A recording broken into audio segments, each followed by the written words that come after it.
দ্বিতীয় মুক্তিযুদ্ধ আমরা অর্জন করলাম, এটাকে এই অর্জনটাকে আমরা যাতে বিসর্জন না দিতে হয়, বঙ্গবন্ধুর জায়গা বঙ্গবন্ধুর জায়গা থাকবে, শহীদ মৌলানা ভাসানীর জায়গা মৌলানা ভাসানীর জায়গায় থাকবে। আমরা যাতে এই ব্যাপারে জাতীয় একটা ঐক্যমতে থাকি। তিনটা ইলেকশনে তিনটা প্রজন্ম ভোট দিতে পারে নাই, এরা খেপবে না কেন? তারা তাদের ভোট দিতে পারে নাই। ক্ষমতায় আঁকড়ে থাকা, ভোট না হওয়া, নানা বিষয়গুলো তিনি তুলে ধরলেন যে আসলে সমস্যাটা কি গণতন্ত্রের পূর্ণাঙ্গ যে একটা রূপ তৈরি করার কথা ছিল সেটি হয়নি সেখানেই, বা একটা লোভের সংস্কৃতি আমরা তৈরি করেছিলাম তা, বা লোভে পড়েছিলাম, এরকম কিছু কিনা? না, বাবুল যেটা বলল এটা তো দ্বিমত করার কিছু নাই, যথাযথ কথা বলেছে। কথা হলো কি যে পরিবর্তনের জন্য দরকার মহাজাগরণ। আজকে কিন্তু সেই মহাজাগরণটা হয়েছে বৈষম্য বিরোধী ছাত্র আন্দোলন, ছাত্র জনতাকে নিয়ে যে জাগরণটা হয়েছে, সেই জাগরণের যে মনস্তত্ত্ব, তাদের যে আকাঙ্ক্ষা, তাদের যে চাওয়ার জায়গাটা, এটাকে রিড করতে হবে, এটাকে বুঝতে হবে। চাওয়ার জায়গাটা কি? তারা চায় সিস্টেমটাকে ভাঙতে। আজকে এই তিনটা দলেরই তো অতীত ইতিহাস আছে, যে ধরেন আওয়ামী লীগ, যে পুরান দল হিসেবে আওয়ামী লীগ, বিএনপি কিংবা জাতীয় পার্টি, তারপরে তৃতীয় নম্বর দল, এই তিনটা দলের অতীত ইতিহাসটাকে আজকে মূল্যায়ন করতে হবে, আত্মবিশ্লেষণ করতে হবে, সোল সার্চিং করতে হবে। আমার কাছে ভালো লাগছে যে বাবুল সাহেব উনি স্বীকার করলেন যে আমাদেরও ত্রুটি বিচ্যুতি আছে। সত্যি কথা এটা। আজকে এই কথাটা আজকে আমাদের সবাইকে যদি আমরা সেই জায়গাটায় আসি, এবং সেলিম সাহেবের একটা কথা আমার খুব ভালো লাগছে যে রাজনীতি হচ্ছে পুঁজিহীন ব্যবসা। এইটা আমার একটা কোটেশনের মতো মনে হয়েছে। এইটার থেকে বেরিয়ে আসতে হবে। রাজনীতি হচ্ছে মানুষের জন্য, মানুষের কল্যাণের জন্য। সূরা আল ইমরানের 26-27 নম্বর আয়াতের উল্লেখ করে বাবুল যেটা বলল যে ক্ষমতাটা কিন্তু সার্বভৌম ক্ষমতার মালিক কিন্তু আল্লাহ। আল্লাহ যাকে ইচ্ছা ক্ষমতা দেন, যাকে ইচ্ছা তিনি কেড়ে নেন, এবং যাকে ইচ্ছা তিনি সম্মানিত করেন, এবং যাকে ইচ্ছা তিনি অগণিত বেগাইরে হিসাব রিজিক দেন। এই জিনিসটা আমরা কিন্তু মূল্যবোধ থেকে হারিয়ে গিয়েছিলাম। আমরা দেশটাকে স্বাধীন করেছিলাম 30 লক্ষ শহীদের রক্তের বিনিময়ে একটা গণতান্ত্রিক সমাজ ব্যবস্থা করব। আমরা একটা রাজনৈতিক সুস্থ রাজনৈতিক সংস্কৃতি গড়ে তুলব। কিন্তু 52 বছরে এতে আমরাও পড়ি, বিএনপিও পড়ে, কিন্তু দায়টা বেশি আওয়ামী লীগের। যেহেতু লাস্ট 15 ইয়ার্স তারা ক্ষমতায়, তারা কিন্তু শুধু দোষারোপ করে গেছে যে কিছু হলেই বিএনপি জামাত। তো এই জিনিসটা তো তাদের আত্মোপলব্ধির জায়গাটা ছিল না। এখন বিএনপি ধরে নিলাম তর্কের খাতিরে বিএনপি কিছু খারাপ কাজ করছে, আমি কিন্তু বলেছি আপনার এখানে যে আপনি কিন্তু সেটাকে উদাহরণ দিয়ে সেটার সাথে তুলনা করবেন না। আপনি সে অধম ছিল বলে কি আপনি উত্তম হবেন না? তারা সেই উত্তমের কথাটা শোনে নেই। মানুষ যখন, আমার মনে হয় কি আওয়ামী লীগের ভিতরেও সেলিম সাহেব কি বলবে জানি না, ভালো লোক আছে, সত্যিকারভাবে ভালো লোক আছে, কিন্তু তাদের কথা তো ওই কর্তৃত্ববাদী যখন নেতৃত্ব থাকে তখন হলো কি, তখন তাদের মূল্যায়ন থাকে না। তো আমি শেষ কথাটা বলতে চাই, আজকে নতুন বাংলাদেশ গড়ার যে স্বপ্ন নিয়ে এই ছাত্ররা যে আজকে বলিদান করলো, 400-500 আজকে যে আত্মাহুতি দিয়েছে, এটা কিন্তু স্বাধীনতা সংগ্রামে লক্ষ লক্ষ লোক হয়তো দিয়েছে, কিন্তু এই যে দ্বিতীয় মুক্তিযুদ্ধ আমরা অর্জন করলাম, এটাকে এই অর্জনটাকে আমরা যাতে বিসর্জন না দিতে হয়, এই অর্জনটাকে যদি ধরে রাখতে পারি, আজকে এই বিএনপির নামে, জামাতের নামে কিংবা অন্য কোনো দলের নামে যারা দুর্বৃত্তায়িত করেছে, আজকে যে দুর্বৃত্তায়িত রাজনীতি থেকে আমাদের বেরিয়ে আসতে হবে। এবং একটা কথা বাবুল ইয়েতে বলতেছিল যে এই সরকারকে দিয়ে কিন্তু বড় বড় সংস্কারগুলি করে ফেলতে হবে। 111 হয়েছিল, পারে নাই, তারা নিজেরাই ইয়েতে কিন্তু ওই করাপশনে কিন্তু জড়িয়ে গেছিল। তারা যেমন ধরেন 2 টার্মের বেশি কেউ প্রধানমন্ত্রী কিংবা রাষ্ট্রপতি হইতে পারবে। একটা উদাহরণ দিচ্ছি, যেহেতু আজকে রাষ্ট্র সংস্কারের বিষয়টা আলাদা এজেন্ডা আনেন নাই, লম্বা সাবজেক্ট এটাই। যেমন ধরেন আজকে আমার ভোটটা আমি দেব, তারপর যেমন ধরেন এই যে ওই যে উইনার টেক্স অল, আপনি যে জিতে সেই করে, এখানে চিন্তার সময় এসেছে। এটা আমরা একটা জাতীয় সনদ, এটা আপনার এখানে বলছি, কিন্তু আওয়ামী লীগের বড় বড় নেতাদের সামনে বলছি যে আল্লাহর ওয়াস্তে সবার সাথে বসে একটা সমঝোতার জায়গায় আসেন, একটা জাতীয় সনদ করেন। জাতীয় সনদ মানে একটা আমি জাতীয় ঐক্যমতের কথা আমি বলি না, কারণ এই বাংলাদেশে আওয়ামী লীগ বিএনপি যেখানে ঐক্যমত হবে না, কিন্তু একটা তো সমঝোতা দেওয়ার দরকার। We are agree to disagree, আমি তার সাথে ডিসএগ্রি করতে পারি, কিন্তু আমরা তো একটা সমঝোতা আসতে পারি যে হ্যাঁ আমরা একটা নির্বাচন চাই, সুষ্ঠু নির্বাচন হবে, এবং সেখানে এই অবস্থা হবে, এই জায়গায় সংস্কার হওয়া উচিত, রাষ্ট্রপতি কিংবা প্রাইম মিনিস্টার 2বারের বেশি হবে না, কিংবা ভোটটা হবে আনুপাতিক হারে ভোট হবে নাকি দ্বিকক্ষ বিশিষ্ট পার্লামেন্ট হবে, ইত্যাদি বিষয়ে কিন্তু আলোচনার সুযোগ ছিল। আমি কিন্তু বলেছিলাম আপনার এখানে যে প্রধানমন্ত্রী ইচ্ছা করলে উনি কিন্তু কারণ উনি সারা জীবন ক্ষমতায় থাকবেন। আপনার এখানে আমি প্রতিটা টক শোতে বলছি Sheikh Hasina is not the last prime minister of Bangladesh, রেকর্ডে আছে আপনার কাছে, আমি কিন্তু বলেছি, আপনি সাক্ষী সেটার। সুতরাং এই কথাগুলি কিন্তু আমার মতো অধবের কথা তো, তাদের এই বড় বড় নেতাদের সাথে তো বসেছি, আজকে তারা তো কেউই কথাগুলি শোনে নেয়। এবং লাস্ট কথা এখানে আপনার এখানে বলে গেছিলাম, এই যে যেটা হলো যে আল্লাহর ওয়াস্তে এই আপনারা তাদের সাথে কথা বলেন এবং শুনানিটা আগায় নিয়ে আসেন। আপনার সাক্ষী, আপনার এখনই সাক্ষী। ওই এখন আমাদের দল থেকেও এই কথা বলা হয়েছিল, এটা যদি করতো হয়তো আজকে এই পরিণতিটা হতো না। ওই যে অহমিকা, দম্ভ, ক্ষমতায় আছি এবং আমি সব হইলো বিএনপি জামাত, এদেরকে বিএনপি জামাতই করতেছে, এই যে মানসিকতা, এই অসুস্থ মানসিকতার জন্য তাদেরই হয়েছে। তো সুতরাং আমরা এখন আমার মেইন মেসেজটা হলো যে ছাত্রদের যে আকাঙ্ক্ষাটা, এটা আমাদের বাস্তবায়ন করা এবং সেটাকে বাস্তবায়ন করা। যারা অন্যায় করেছে, অরাজকতা করেছে, নৈরাজ্য করেছে, আপনি জানেন যে গত এই একদিনেই অনেক ঘটনা ঘটেছে। আওয়ামী লীগ নেতাদের বাড়ি ঘরে হামলা হয়েছে, লুট হয়েছে, অফিস জ্বালিয়ে দেওয়া হয়েছে, সাধারণ মানুষ উপাসনালয়, এটা তো গ্রহণযোগ্য হতে পারে না যে আওয়ামী লীগের কেউ যদি অন্যায় করে তাকে আইনের আওতায় আনা হবে, তার বিচার করা হবে। এইভাবে যে লুটতরাজ, অগ্নিসংযোগ, এটা কখনই গ্রহণযোগ্য হতে পারে না। তাই আজকে আমাদের একটা ঐক্যবদ্ধ দরকার। যদিও আজকে বিএনপির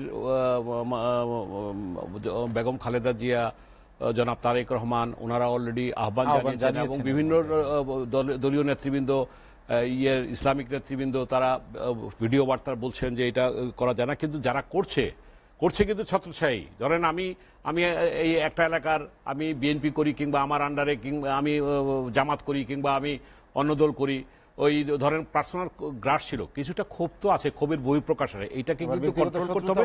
ব্যক্তিগত শত্রুতাও আছে, জমি দখল হয়ে যাচ্ছে, ব্যাহত হয়ে যাচ্ছে, এটাকে কন্ট্রোল করতে হবে। সত্যিকার ভাবে কি বাবুল যেটা বললো যে নির্বাচন তো আমরা চাই, কিন্তু আমি এই জায়গাটায় বিনয়ের সাথে আংশিক একটু দ্বিমত না, ঠিক সাপ্লিমেন্ট করতে চাই। আমরা নির্বাচন চাই। Democracy is a process, democracy is a substance, democracy is a culture. আপনি এই জিনিসটা 52 বছরে আমরা পারি নাই, কোনো এই যারা ক্ষমতায় ছিলাম কেউই করতে পারি নাই। আমরা দোষারোপের রাজনীতি, অস্বীকারের রাজনীতি, politics of denial, politics of inhalation, আমরা বিএনপি যখন ক্ষমতায় ছিল অভিযোগ আছে আওয়ামী লীগকে ইনহেলিট করতে চাইছে, আওয়ামী লীগ যখন ক্ষমতায় বিএনপিকে ইনহেলিট করতে চাইছে।